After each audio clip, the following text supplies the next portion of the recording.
vraiment dans la joie du Seigneur de pouvoir chanter et de se réjouir devant le Seigneur. Et c'est vraiment formidable. Et quand on voit, c'est vrai, on rigole parfois avec Rabbi Jacob, mais franchement, quand on voit comment il danse, c'est vraiment extraordinaire. Il y a quelque chose. Je ne sais pas si vous avez vu au Kotel, vous savez ce que c'est le Kotel, hein? C'est ce qu'on appelle très, très, très misérablement le mur des lamentations, mais c'est un nom, ce mot est absolument, mais je trouve ça horrible, mais enfin bon. Il n'y a pas que des gens qui se lamentent, il y a aussi des gens qui se réjouissent, beaucoup de gens se réjouissent de ce que le Seigneur viendra. Et quand on les voit danser le jour de Shimrat Torah, c'est absolument incroyable. C'est un peuple qui sait chanter, un peuple qui sait danser. Et devant le Seigneur, c'est absolument magnifique. Alors, c'est vrai que la danse, le chant, la musique, toutes ces choses nous permettent d'élever notre âme vers le Seigneur. Alors, c'est vrai que la musique pour la musique n'est jamais que de la musique, et c'est des notes pour des notes, la danse pour de la danse n'est que de la danse. Mais lorsqu'on est rempli du Saint-Esprit, lorsque la grâce de Dieu est là, et que Dieu se saisit de nos danses, qu'il se saisit de nos paroles, de nos chants, de nos mélodies. Dans le temple de Salomon, il y avait des sacrificateurs qui étaient vraiment attitrés qu'à faire de la musique. Ils faisaient que chanter, que sonner des trompettes. C'était non-stop. C'était quelque chose, une gloire absolument incroyable qui se produisait là. À Jérusalem, il y avait un parfum absolument imaginable. Les sages d'Israël nous disent une chose absolument mais fabuleuse. Ils nous disent que lorsqu'on mettait le parfum sur l'autel des parfums, on appelle ça Amitz Ve'araktoret. C'est l'autel des parfums. Lorsqu'on versait ce parfum sur l'autel, l'odeur qui se dégageait du parfum pouvait aller de Jérusalem jusqu'à Jéricho. Incroyable. Israël était un pays qui sentait bon. Un pays qui avait un parfum magnifique. C'est ça Israël. C'est ça le cœur de Dieu pour Israël. C'est que ce pays sente véritablement bon la gloire. Et aujourd'hui, nous allons encore continuer ce qu'on avait dit ce matin concernant la gloire de Dieu. Il se passe quelque chose dans le ciel absolument formidable. Et j'aimerais qu'on puisse continuer donc sur ce que nous avions commencé. Et ce matin, je vous avais dit que le Seigneur avait réparé une catastrophe qui s'était produite avec le veau d'or. Et lorsque le veau d'or, donc, on appelle ça en hébreu Egel Masera, le veau masqué. C'est terrible comme expression, vous ne trouvez pas? Le veau masqué. Et une seule fois, le mot veau d'or apparaît, mais on a traduit veau d'or à chaque fois, mais c'est une mauvaise traduction. C'est un veau qui est masqué. Il cache quelque chose. Et ce qu'il cache est terrible, parce que ça va être la chute vraiment d'un projet de Dieu absolument fabuleux que tout Israël devait être, tous, sans distinction, des Kohen et des sacrificateurs. Et voilà que le projet est raté à ce moment-là. Mais Dieu, quand il a un projet qui rate ici-bas, il a toujours une solution pour réparer le projet et dire « j'arriverai à mes fins et je ferai ce que j'ai décidé de faire ». Et voilà que nous avons lu dans l'Apocalypse un texte absolument extraordinaire. Extraordinaire, c'est lorsqu'il dit, et je le relis avec vous comme introduction, « à celui qui nous aime ». À celui qui nous aime. C'est pas, il ne commence pas en disant, voilà ce qui se passe. Non, il dit, c'est parce qu'il nous a aimés, qu'il nous a délivrés de nos péchés. C'est le péché qui a fait que le peuple d'Israël a perdu sa dimension sacrificateur. Il nous a délivrés de nos péchés par son sang. Il faudrait, chaque mot a un poids inimaginable. Lorsqu'on parle de son sang, on doit toujours se rappeler que le mot Adam, c'est Dam veut dire le sang. Dans Adam, il y a le sang. Dans le mot Adam, il y a un mystère. Il y a des gens qui s'imaginent que Adam, c'est un prénom. C'est tellement vrai. J'avais un prof quand j'avais 9, 10 ans, quelque chose dans ces temps-là, 11 ans. En Belgique, nous avons un cours de religion dans nos écoles, protestants, catholiques, ou je ne sais plus comment ils appelaient ça, neutres, enfin je ne sais pas quoi. Et nous étions au cours de protestants et nous avions un professeur de religion qui s'appelait Monsieur Adam. Il y a des gens qui ont des noms prédestinés. Hein, il y en a qui s'appellent Monsieur Boulanger, ils font du pain. Hein. Quand tu t'appelles boulanger et que tu fais de la boucherie, c'est un autre problème. Il est marqué boulangerie boucher. C'est un autre problème. En démerdant, je crois que c'était la boucherie, donc j'allais chercher mon pain. En fait, ils vendaient de la saucisse. Mais enfin, bref. Avec toutes ces bêtises que je raconte, il faut passer à autre chose. Mais il faut se réjouir dans le Seigneur. Il faut se réjouir un peu dans le Seigneur. Mais voilà que le mot Adam n'est pas un prénom. Dans la Torah, il n'y a pas vraiment on ne peut pas dire qu'il y a des prénoms, ça n'existe pas. Il y a des codes, les noms sont des codes. Complètement, Adam, c'est le sang. Il dit qu'il nous a délivrés lorsque l'Adam a péché, lorsqu'il y a une déconnexion avec le maître du monde, l'Adam va se déconnecter de Aleph. Et c'est ça qui est terrible. Il ne reste que le son, mais l'essence disparaît. Et le Aleph se dégage de Adam, il ne reste que Dam. Et le sang est un sang qui va être reconquis. Et il va être reconquis par Dieu à travers le sacrifice du Messie. Donc ce texte absolument extraordinaire, à celui qui nous aime, le but fondamental quand Dieu crée son monde, c'est qu'il aime son monde. Il aime l'humanité. À celui qui nous aime.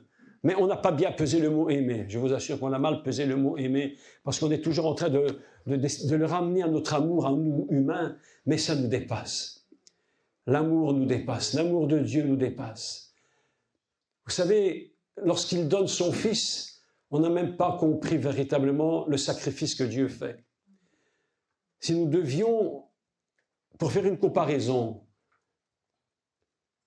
accepter de donner notre vie propre, notre vie à nous, accepter de mourir pour un voisin que nous n'aimons pas ou qui nous agace et que nous ne sommes pas certains que même quand je serai mort, il se convertira. Nous ne le ferions pas. Et même si on était certain qu'il se convertirait, nous ne le ferions même pas. Mais voilà que Dieu donne son propre Fils qu'il aime, celui qui est le plus cher de son cœur, celui dont nous avions dit tout à l'heure qu'il était le Béror, le Fils bien-aimé. Il dit « Je donne mon Fils ». Vous imaginez la souffrance de Dieu lorsque Dieu voit son Fils sur la croix. Et lorsqu'il crie « Mon Père, pourquoi tu m'as abandonné ?» On était si bien ensemble, mais pourquoi tu m'as abandonné? Et voilà que le texte nous dit dans Apocalypse, c'est le fondement de la gloire. Il n'y a pas de gloire dans le ciel si nous ne comprenons pas la notion du Messie. C'est impossible. Il n'y a aucune gloire si nous ne comprenons pas le sacrifice du Messie. Et il dit à celui qui nous a aimés, à celui qui nous aime, qui nous a délivrés de nos péchés par son sang et qui a fait de nous un royaume ou une dynastie de sacrificateurs pour Dieu, pas pour l'Église, pas pour nous, pour personne. Nous sommes sacrificateurs pour Dieu. C'est le fondement de la gloire.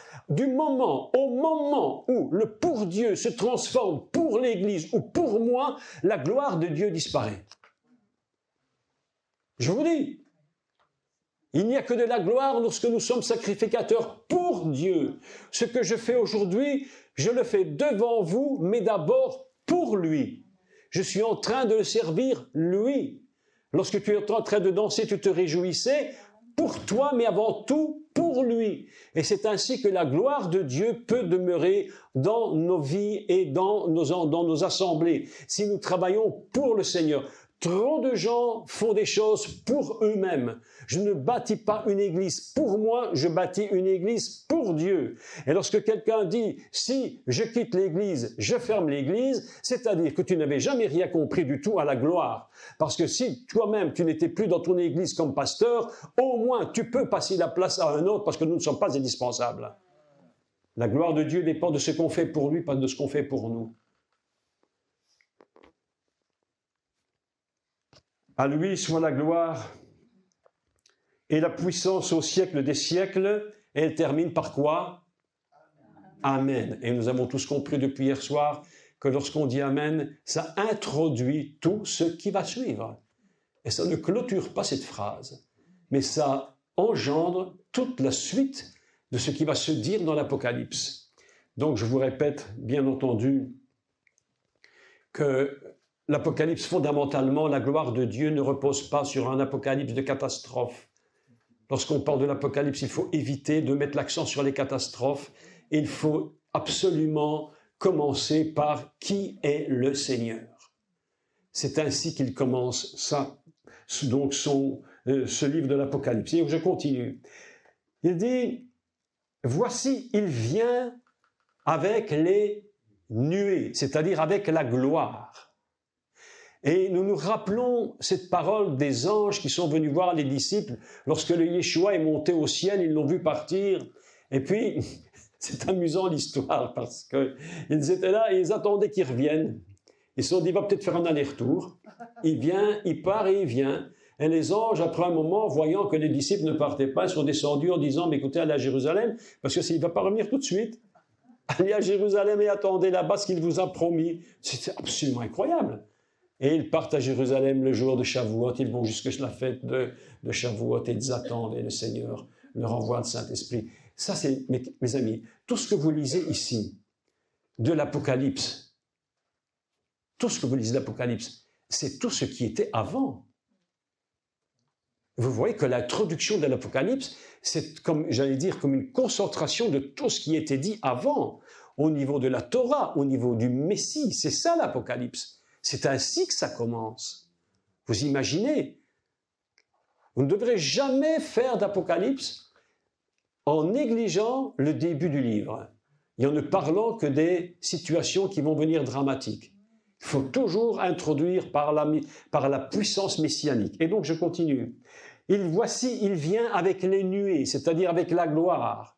On appelle ça la gloire, dans ce cas présent, c'est Anan. Anan, c'est un nuage. Il vient sur les nuages de la gloire. Et c'est tellement impressionnant que lorsque la gloire de Dieu remplissait le temple, Anan remplissait le temple, il y avait une telle gloire dans le temple que même les sacrificateurs n'étaient même plus capables de faire le service. Alors on se dit parfois, mais on a l'impression qu'on doit faire tant et tant de choses pour Dieu. Mais que lorsque Dieu rentre dans un endroit dans sa gloire, même le travail ne sert plus à rien. Même là, Dieu dit, quand je suis présent d'une telle puissance, même ton travail ne sert plus à rien. D'ailleurs, c'est tellement puissant que tu ne peux même plus rentrer dans le lieu. Je ne sais pas si vous imaginez ce que ça veut dire. Le jour de l'inauguration du temple de Salomon, la gloire est descendue dans le temple à une telle puissance que même plus personne ne pouvait rentrer à l'intérieur. Non mais attendez un peu, mais c'est quelque chose d'inimaginable. C'est quelque chose d'inimaginable. Et nous ne sommes que dans le temple de Salomon qui plus tard sera même détruit. Donc vous imaginez ce qui se passe au ciel. La gloire de Dieu dans le ciel, mais ça nous dépasse. Mais je vous assure qu'on ne sait même pas de quoi on parle. Hein. On ne peut que supposer. Mais qu'est-ce qui se passe là-haut? L'apôtre Paul dit, je connais un homme qui était au ciel là-bas et il a entendu des choses inexprimables. Absolument inimaginable. Tous les mots que nous sommes en train de dire ici, que je dis, que vous entendez, à côté de ce qui se dit là-haut, mais c'est véritablement le minimum du minimum. Mais là-haut, mes amis, dans la gloire de Dieu, j'aimerais une seconde que tu réfléchisses au fond de toi-même et que tu te dises, mais là-haut, mais qu'est-ce qui se passe? Mais qu'est-ce que c'est cette gloire? Incroyable! Et il dit, Amen, je suis quoi? Je suis quoi? L'alpha et, on va traduire en hébreu, je suis l'Aleph et le Tav. Aleph et le Tav, c'est magnifique. Parce qu'il faut que je vous explique quand même une petite règle de grammaire hébraïque. C'est qu'il y a un mot en hébreu qui est et. Et s'écrit Aleph Tav. La première lettre de l'alphabet est la dernière. Bereshit bara Elohim et Aleph Tav. Hashamayim ve'et Aleph Tav haaretz. Je suis l'alphabet divin. Je te donne la première et la dernière, et c'est comme si Dieu nous disait, mais n'oublie pas les 20 qui sont au milieu. Je ne te donne que le 1 et la 2, parce que je ne peux pas te dire, je suis l'Aleph, le Bet, le Guillemets, le Ré, le Vav, le Rim, à la fin tu vas dire, qu'est-ce qu'il me raconte? Il simplifie la première et la dernière, et il en fait un mot qui, écoutez bien, qui jamais aucun rabbin au monde, aucun traducteur de la Torah ne peut traduire, parce que c'est intraduisible. C'est un mot qui n'existe pas dans aucune langue. Aucune langue ne contient le Aleph Tav. Et. Bereshit bara Elohim et Hashamayim. Et les maîtres d'Israël nous disent, regardez que les cieux ont été créés par l'alphabet divin, c'est-à-dire par la totalité de la parole de Dieu. Et voilà que dans l'Apocalypse, il nous ramène à cette idée du commencement du monde, du commencement de l'univers. Je suis l'Aleph et le Tav. Dit l'Éternel Dieu. J'aimerais que vous compreniez l'expression l'Éternel Dieu. On a traduit, qu'est-ce qu'on a traduit en français? Dit le Seigneur. On traduit autre chose. Je suis l'Éternel Dieu, celui qui est là-haut et celui qui est à la fois en bas et qui crée. Et la fusion des deux noms ensemble, Adonai Elohim, produit une dimension absolument extraordinaire. Il est celui qui est en haut et en bas en même temps. Il est le Dieu tout-puissant, il est le commencement et la fin. Et quand on dit le commencement et la fin, on est complètement presque à côté de la question, parce qu'il n'est ni commencement ni fin, puisqu'il est éternel. Et là, ça nous ramène une dimension de Torah absolument inimaginable. Écoutez, l'enseignement que je vous donne maintenant, c'est une chose absolument inimaginable. Il a fallu des siècles pour que les savants constatent, après des calculs gigantesques d'une complexité qu'il n'y a qu'eux qui comprennent, et entre eux, même Einstein, quand il expliquait, même ses collègues ne comprenaient pas la moitié de ce qu'il disait, tellement c'était compliqué. Et voilà que on est en train, après des siècles de recherche, de découvrir que le monde est en expansion, l'univers est en expansion. Vous avez entendu parler de ça? L'univers s'éloigne. Je dis, si c'est vrai, la Bible doit nous le prouver. Elle doit nous le prouver. Donc, je me suis dit, mais puisque tu es l'Aleph Tav, c'est-à-dire que tu n'es pas un Dieu statique. Tu es un Dieu qui est constamment en train de s'ouvrir. Tu es complètement ouvert, tu es totalement dans l'infini. L'Aleph Tav, ce n'est pas celui qui est commencement et qui termine, puisqu'il n'a ni commencement ni fin. Comment peut-il commencer, terminer? On n'est plus pour commencer quelque chose, il faut une référence. Mais s'il n'y a pas de référence de base, comment tu peux parler de commencement? Écoutez, le premier mot de la Bible, et je vais vous montrer une chose incroyable que j'ai découvert il y a quelques années, c'est que le premier mot de la Torah, le tout premier mot, Bereshit, est le seul mot de toute la Bible qui est en extension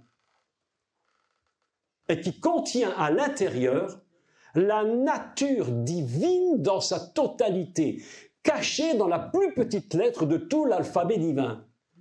Et la plus petite lettre de l'alphabet divin, c'est le Yud, qui vaut 10. Retenez ça, c'est pas du hasard. Toute la Bible est un code. Et la Torah, et l'Apocalypse est basé sur le code de Torah. Qu'est-ce que Bereshit? Pourquoi Bereshit est-il en expansion? Parce que si tu lis, les lettres sont imbriquées les unes dans les autres. Et tu entends Bereshit. Les lettres sont imbriquées l'une dans l'autre. Et qu'est-ce que tu constates? Eh bien, mes amis, ce que j'ai découvert est incroyable, c'est que le mot est en extension. Si tu le lis vers la gauche, tu trouves Resh, Shin, Tav. Les 3 dernières lettres de l'alphabet vers la gauche, et si tu lis vers la droite, tu lis Aleph, Bet, de l'autre côté. Le mot est ouvert. L'alphabet part dans un sens, ne s'arrête jamais. Il part dans l'autre sens, il ne s'arrête jamais. Et au milieu, il y a la lettre Yud qui produit le mot Bereshit. Autrement dit, le commencement du monde. C'est un monde qui dit, Dieu dit, moi l'Éternel, le Créateur, je suis un Dieu complètement en expansion. Je suis pas un Dieu qui se ferme. Je suis pas un Dieu fermé. Je suis un Dieu complètement ouvert. Et j'ai créé mon monde complètement ouvert. Et il nous dit, je t'ai mis dans mon monde ouvert. C'est pourquoi le Seigneur est le Dieu tout-puissant. Et il dit dans l'Apocalypse, je suis l'Aleph Tav. Autrement dit, qu'est-ce qu'il dit? Il dit, je suis le Bereshit, je suis le commencement de tout, je suis la parole éternelle qui crée toutes choses. C'est moi, dit Dieu, dit l'Éternel Dieu, qui est, qui était et qui vient, et non pas qui sera. Et c'est ainsi que pour la 2e fois, il est en train de répéter la même chose. Celui qui était, qui est et qui vient. L'Apocalypse est fondé non pas sur un système uniquement dans l'éternité, mais il est en train de nous dire, oui, je suis éternel, mais en même temps, Dieu te dit, je suis en train de venir te prendre, te chercher. Et ce petit passage qui vient, c'est exactement ce que le Yeshua avait dit, je m'en vais, Mais attendez ce que je vous ai promis. Et les anges viennent et ils disent, il reviendra de la même manière qu'il est parti. C'est pourquoi nous lisons dans ce texte ce verset absolument fantastique. Il vient avec les nuées et il s'appelle celui qui est le Aleph, c'est-à-dire la totalité de Dieu, et qui est le Tav. Que veut dire Tav en hébreu? Qui sait ce que veut dire le Tav? Oui? Mais que veut dire Tav, Didier? Tu le sais. Il y a plusieurs traductions. Oui, et on peut dire aussi la perfection, le signe et aussi la marque, le sceau, la signature. L'Aleph Tav, c'est Dieu qui dit « Je suis Aleph et je suis la signature de mon monde ». C'est ça que dit Aleph Tav. L'alpha et l'oméga, c'est la signature, la marque, le signe de Dieu, la marque puissante de Dieu. Voilà ce que nous dit l'Apocalypse en introduction. Vous imaginez que comment il introduit son texte. Et il dit, tant que je n'aurai pas expliqué, tant que je n'aurai pas rappelé tous ces grands secrets et tous ces grands principes, je ne peux même pas encore commencer de parler de ma gloire. Et je ne peux même pas encore apparaître. Il y a quelque chose qui va se produire après. Et nous continuons la lecture du texte. Je suis celui qui était et qui vient, le Tout-Puissant. Extraordinaire un texte comme celui-là, extraordinaire. Vous voyez l'introduction de l'Apocalypse. Moi, Jean, votre frère, qui est part avec vous à la tribulation, au royaume et à la persévérance en Yeshua, j'étais dans l'île appelée Patmos à cause de la parole de Dieu et du témoignage de Yeshua. Je fus saisi par l'Esprit au jour du Seigneur. Cet homme était mis sur cette île. On avait décidé de s'en débarrasser, mais Dieu avait dit, j'ai encore quelque chose à dire. Même celui, écoute, je vais te dire quelque chose, ne sois pas vexé de ce que je vais dire, ne te vexe pas. Même si tu as 88 ans, même si tu as 100 ans, ne dis pas ma vie s'arrête. C'est là que Dieu peut commencer avec toi. Oui? Tu peux avoir 80 ans et commencer un ministère. Tu peux avoir 88 ans, 100 ans, et avoir la plus grande révélation que jamais tu n'as eue dans ta vie. Et cette révélation est tellement incroyable qu'elle peut transformer les millions d'hommes sur la terre. Dieu ne cherche pas un jeune, il cherche un homme dévoué, un homme qui l'aime. Ce n'est pas une question d'âge, ça n'a plus rien à voir. L'âge n'a rien à voir au niveau de la révélation. Parfois, je me dis que quand on est plus âgé, on aurait plus de chances d'avoir des révélations parce qu'on est moins occupé. Et que Dieu aurait plus de temps à s'occuper de nous. Quand on est vieux, on dort plus tôt, en général, on se lève plus tard. Et Dieu a tout le temps pour nous donner des songes et des visions.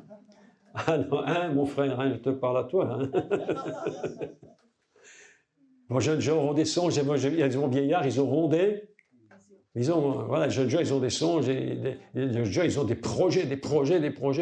La vieille personne, elle arrive à 110 ans, elle se met au lit, mais bon, voilà, elle est couchée, Dieu a tout le temps de lui parler, elle n'a plus rien d'autre à faire que d'écouter la voix du Seigneur. Ne te décourage pas, mon frère, ne te décourage jamais pour ton âge. Tu es au seuil de la révélation divine. Tu es au seuil où Dieu va te dire quelque chose que tu n'as jamais entendu. Et ce qu'il peut te dire peut transformer, bouleverser le monde entier. Dieu ne regarde pas ton âge. S'il décide de te garder jusqu'à 120 ans, il te gardera. S'il a décidé de t'utiliser, tu utiliseras. C'est ça que nous dit le texte. C'est ça que sous-entend un texte comme celui-là. Moi, j'ai bientôt 69 ans. Hein. Donc, vous voyez, on avance tout doucement vers la porte de sortie. Mais j'ai dit, Seigneur, s'il te plaît, derrière la porte, il y en a une deuxième. Parce que je peux encore faire au moins 30 ans pour lui. Je peux encore faire au moins 40 ans pour lui. Dans 40 ans, tu seras encore avec moi. Tu viendras m'écouter. Tu diras, le pauvre homme, il nous rabâche les oreilles depuis 40 ans, il me casse la tête. Il nous fatigue énormément. Il a déjà dit 50 000 fois la même chose, mais tu viendras m'écouter parce que tu m'aimes beaucoup.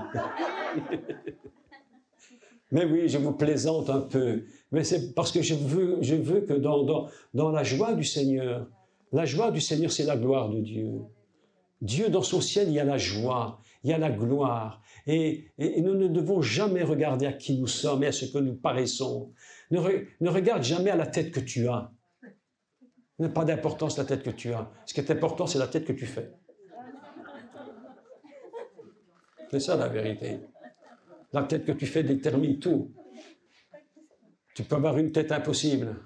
Est un grand serviteur, une grande servante de Dieu. Il ne faut pas s'appeler que le diachifeur pour servir le Seigneur.